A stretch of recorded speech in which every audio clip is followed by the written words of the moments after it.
Kitabu cha Nehemia sura ya 2 mstari ule wa 17, kuanzia mstari wa 17 mpaka ule wa 20. Kitabu cha Nehemia sura ya 2 mstari wa 17 mpaka ule wa 20, nami nasoma kwa msaada wa Roho Mtakatifu.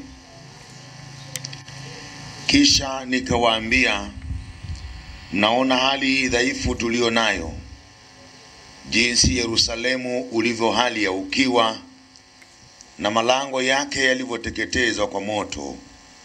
Haya, na tuujenge tena ukuta wa Yerusalemu, ili tusiwe shutuma tena. Nikawaeleza habari ya mkono wa Mungu wangu ulivyo mwema juu yangu, pia na maneno ya mfalme aliyoniambia.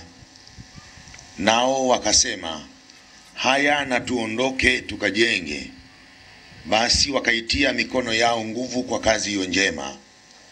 Lakini waliposikia Sanibalati Mhoroni na Tobia mtumishi wake, Mwamoni na Geshemu Mwarabu walitucheka, wakatudharau, wakasema, ni nini neno hili mnalofanya?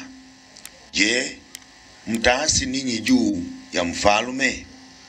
Ndipo nikawajibu nikawaambia, Mungu wa mbinguni yeye atatufanikisha. Kwa hiyo sisi watumishi wake tutaondoka na kujenga, lakini ninyi hamna sehemu wala haki wala kumbukumbu katika Yerusalemu. Tuombe.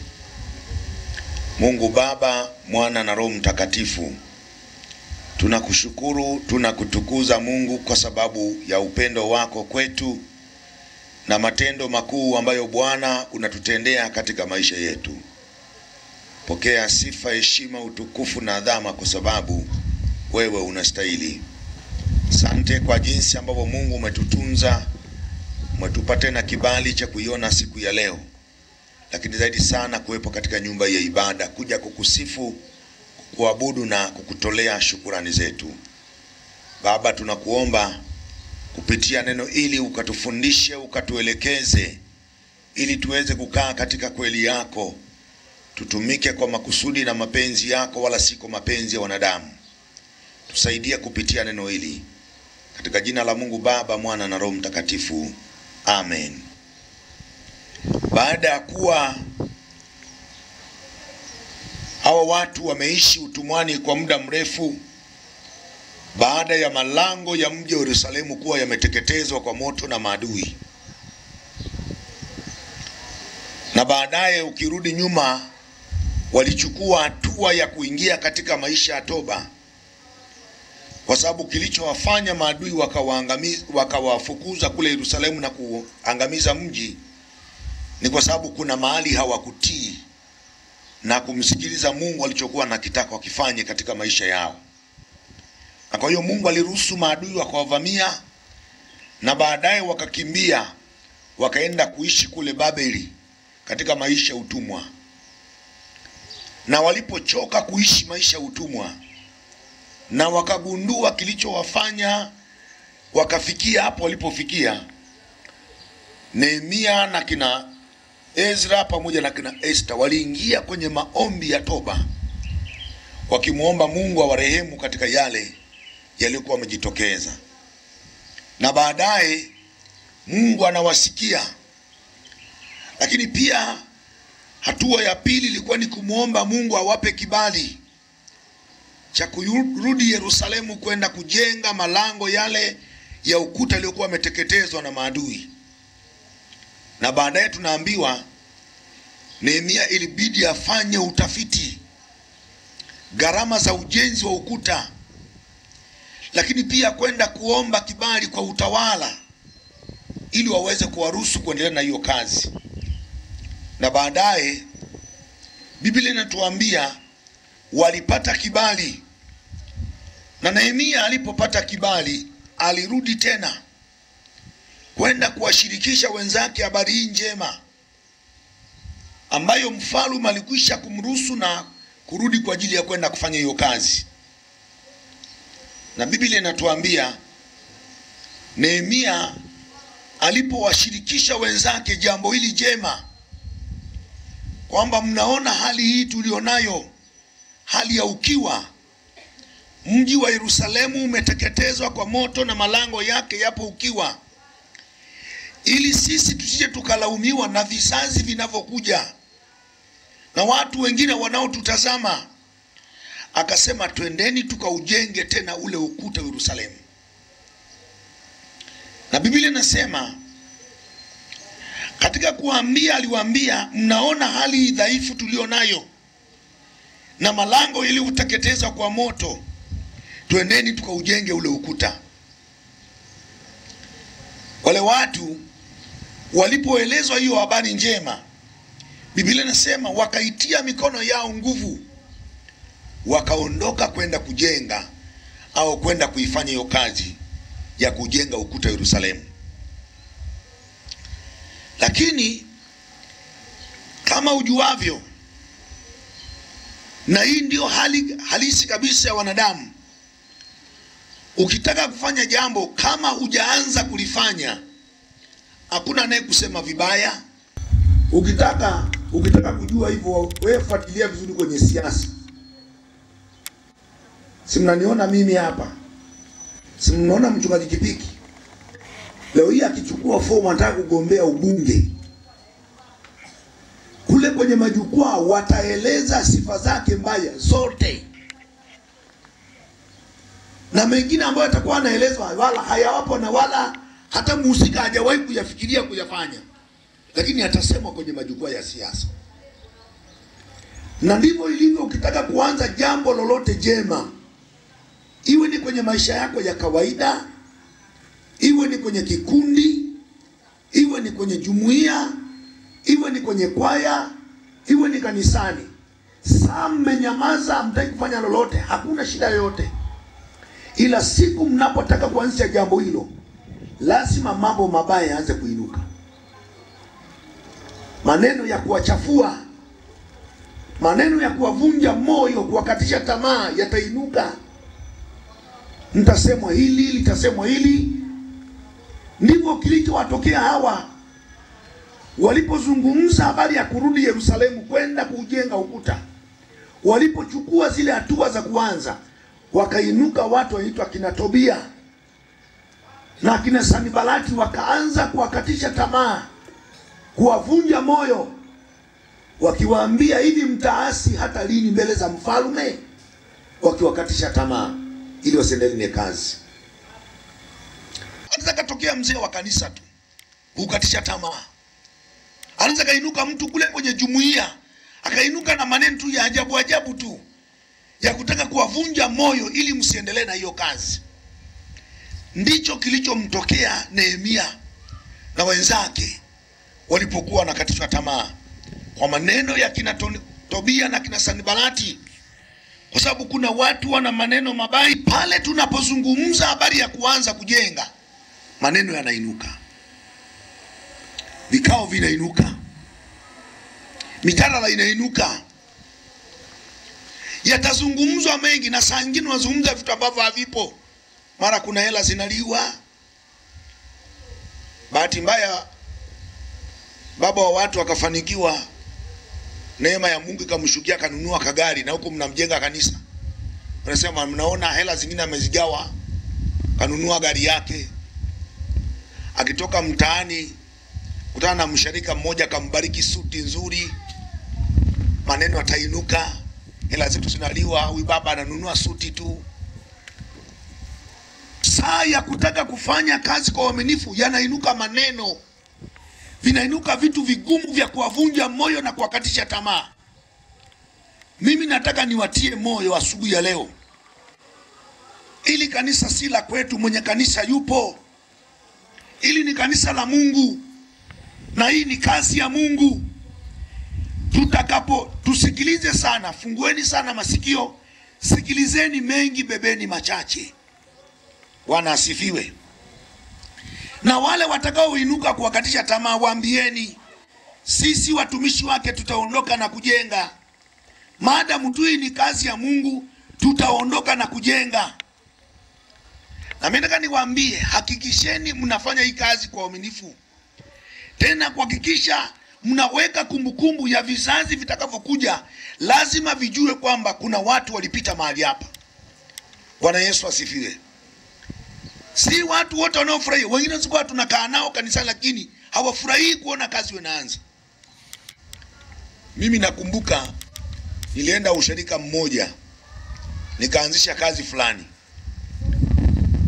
Tumezungumza kanisani, watu wakapiga na makofi wakashangilia.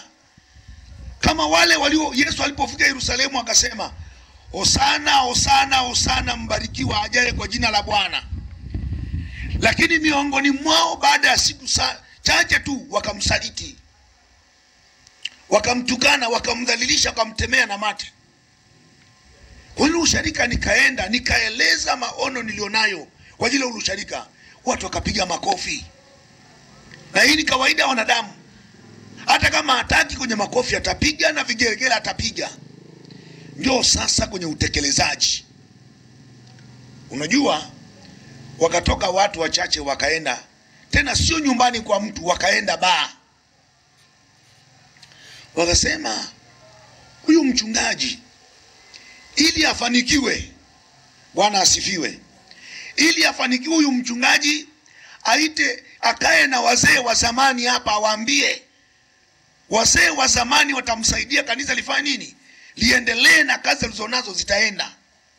Nikasikia yale maneno, nikarudi kanisani Jumapili. Akasimama akasema, nikamwambia wewe bado ni mdogo, kaa chini.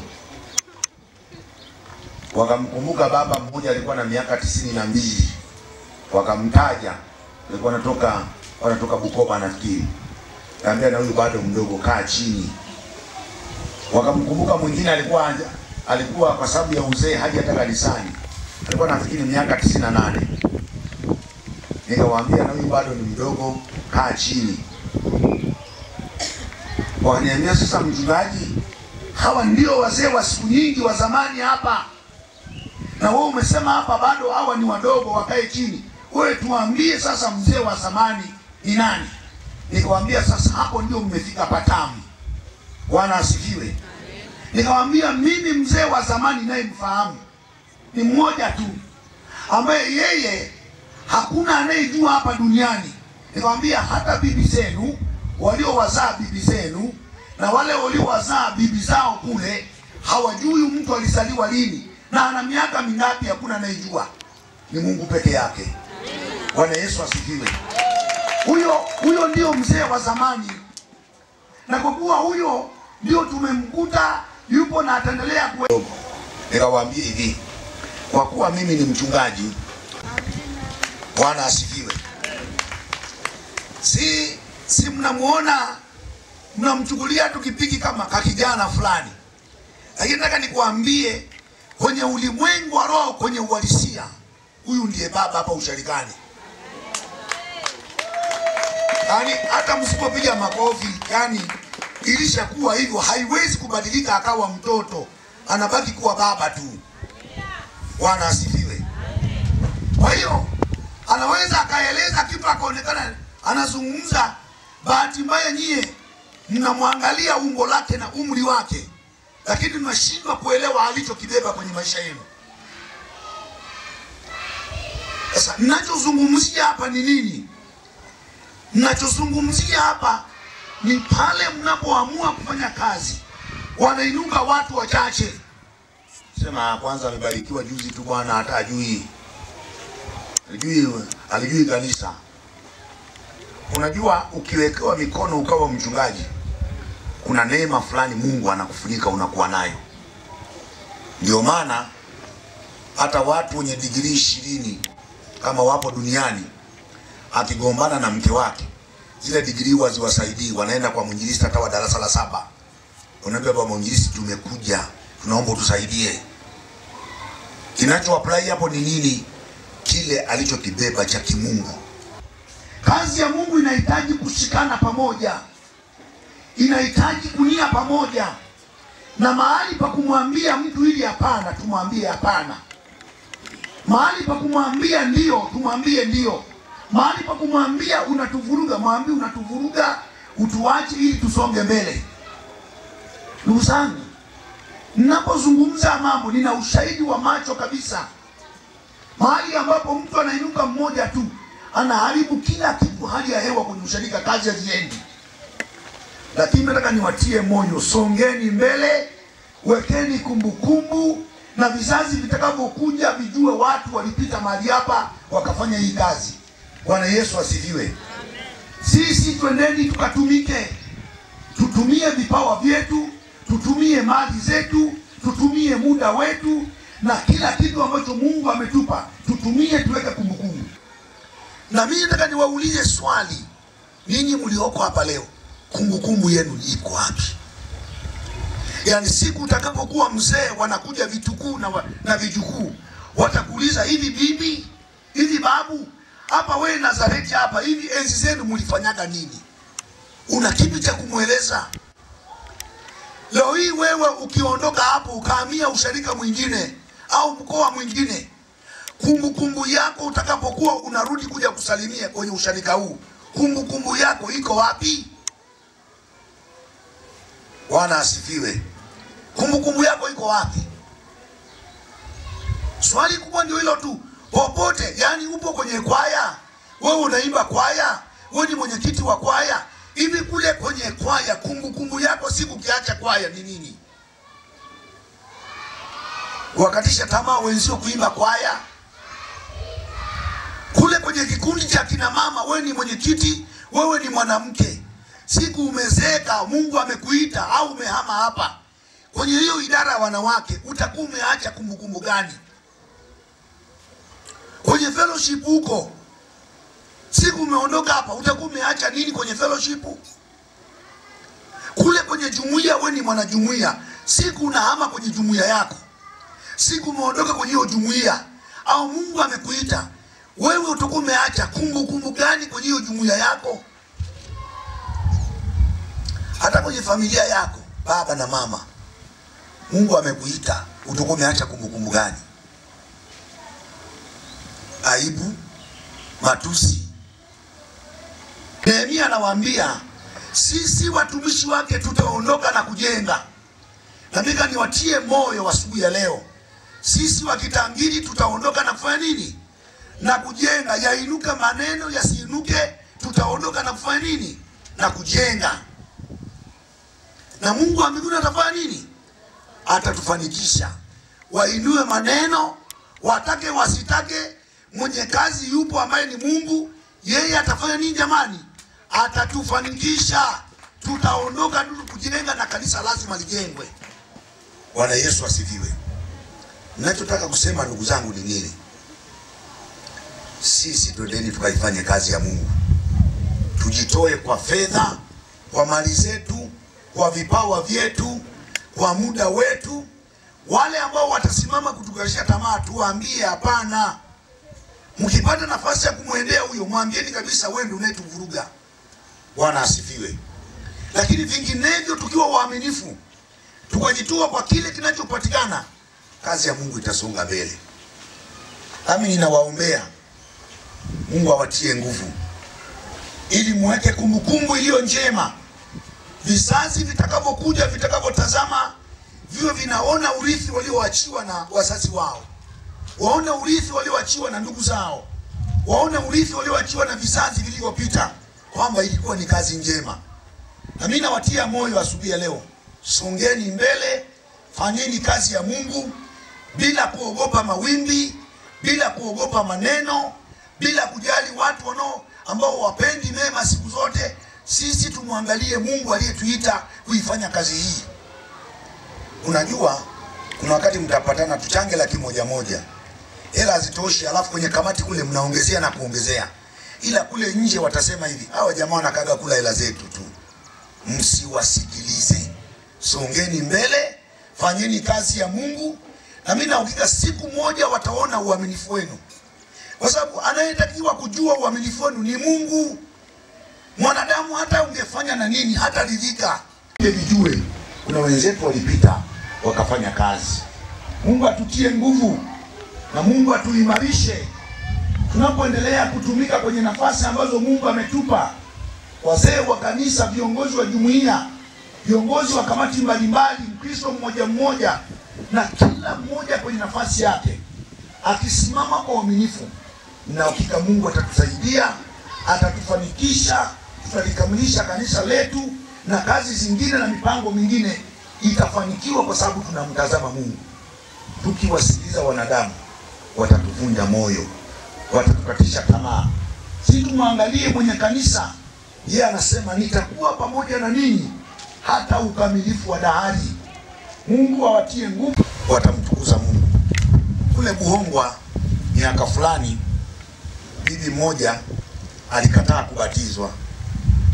Tukiwa tumeenda kule, nakumbuka tukiwa na marehemu Askofu Manase Ona, tukiwa na Askofu Omani akiwa msaidizi wa askofu wakati huo, tukiwa na askofu wa sasa hivi wa kwetu Askofu Nzeru alikuwa mwenyekiti wa kwaya wakati ule.